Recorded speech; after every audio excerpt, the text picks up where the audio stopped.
let's talk about something kinda unsettling. It's not a story about some big dramatic catastrophe. It's about a silence, a quiet that is slowly, and maybe without us even noticing, creeping across our world. Okay, I want you to do something for me. Just listen. Not to me, but just imagine the sounds of nature. That whole collection of sounds that tells you a place is alive, you know? Because in more and more places all over the globe, what you hear is less, a whole lot less. There's this emptiness that it wasn't there before. Think about that sound, the buzz of insects, the flutter of wings, that chorus of birds you expect to hear at sunrise. In way too many places, that sound is just fading away. Or what about that little rustle in the leaves? That subtle sign that some creature is moving through the forest? That's getting quieter too. Now, this isn't the peaceful quiet of a forest at night. No. This is an alarming quiet. It's the sound of absence. It's what's left behind when wildlife vanishes, and it should be a massive warning sign for every single one of us. So the big question is, how on earth did we get here? How did a planet that was once just buzzing with life start to go quiet? Well, to get it, you really have to look at the world that was, and then look at the world we have right now. Look at the trade we've made. We've swapped forests that were just electric with sound for roads that cut through the landscape like scars. We went from a world where animals could roam freely to a world where they're being quietly, silently squeezed out. Their entire ecosystems are being chopped up and disconnected. We tend to focus on the obvious stuff, right? Like hunting. But this quote, it really hits home.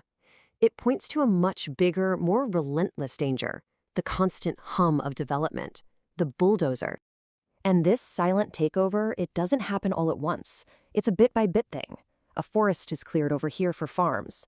A wetland gets drained over there for a new development. Grasslands get paved over for everything.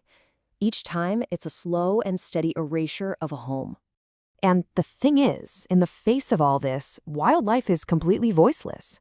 I mean, they can't protest, they can't vote, they can't hire a lawyer. All they can do is try to leave. And when there's nowhere left to go, they just vanish.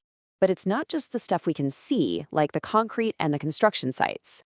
There are other dangers out there, ones that are way harder to spot, but are every bit as deadly.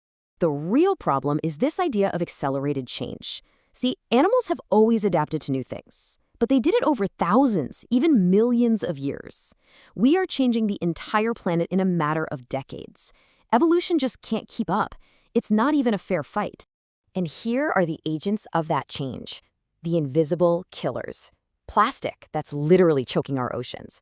Chemicals from factories and farms poisoning our rivers. Even the air pollution that settles on leaves.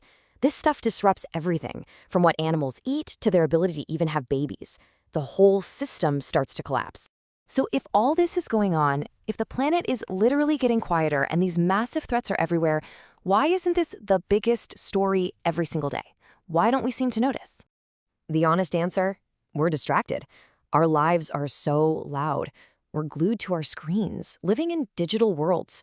We're constantly consuming stuff without ever really seeing the true price tag, the environmental cost. It's just easy to ignore the silence of nature when our own lives are so noisy. But ignoring this silence is going to cost us big time. This isn't just about losing some beautiful animals, as sad as that is. Their disappearance is a direct, flashing red light for our own future. When wildlife vanishes, we lose all the critical jobs they do for free. We lose the bees that pollinate our crops. We lose the predators that keep food chains stable. We lose the very forests and wetlands that protect us from floods and storms. We lose our life support system. That's why this quote is so perfect. Their silence is our siren. The health of their world and the health of our world are exactly the same thing. Okay, I know this all sounds incredibly overwhelming, but here's the most important thing to remember. This is not a done deal. The silence is growing, yes, but our response can be loud. At the end of the day, letting the silence win is a choice. So how do we fight back? How do we break the silence? It's actually pretty straightforward. We can protect the wild places that are left. We can all reduce how much we consume. We can support the organizations on the front lines doing the hard work. And maybe most important of all, we have to speak up for those who have no voice. And we have to speak up because, man, this is powerful. Being silent about all this isn't being neutral. It's giving permission. It's like saying, go ahead. It's okay for this to continue. And that's really what's at stake here. If we choose to say nothing, if we choose to do nothing, we are actively choosing a future where that silence we're starting to notice just becomes total, complete. And that leaves us with one final, pretty chilling thought. A silent planet isn't a world where humans can just carry on as usual. Our fates are tied together. When the wild goes silent, humanity is next. It's time for all of us to listen, really listen to the silence, and then make a whole lot of noise.